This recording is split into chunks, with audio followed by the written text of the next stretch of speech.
Hey everyone, this is Tim from YourSixTech. Today in this video, I'm going to show you how to turn off notifications for individual applications on your iPhone. So if something is popping up a lot and it's annoying you, it's easy to turn this off. So let's go up to settings now, and then I'll back out and scroll up to the top.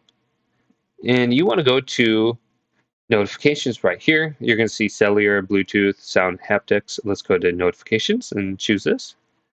And then going down to notification style. And we have each individual application in here we can choose. So we go to Facebook, Instagram. Now, a lot of times Instagram can kind of be annoying or Facebook. So we can choose this and then go to allow notification on the top, and we can completely disable the notifications for that application and we won't see it on our screen anymore. Otherwise, we can customize it just a little bit more. We can go to the alerts right here. We can choose if we want to just display on the banner, and we can disable the other two. Otherwise, the banner style, if we want to be persistent, probably not.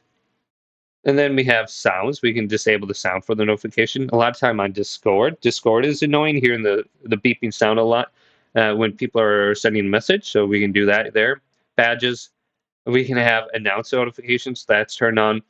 So you can just decide. And then we have Instagram notification settings on the bottom right here. We can go to the Instagram app specifically, and we can pause all temporary notifications, or we can enter quiet mode and set the times for that. I think that's automatically on between like 10 p.m. and like 6 a.m. or something like that. But just go to the application specifically too. Otherwise, just turn it off right here on your iPhone and you should be good to go. Hopefully this video did indeed help you out. If it did, leave it a big thumbs up and subscribe to my channel down below for more tech videos coming up next on Your Six Tech.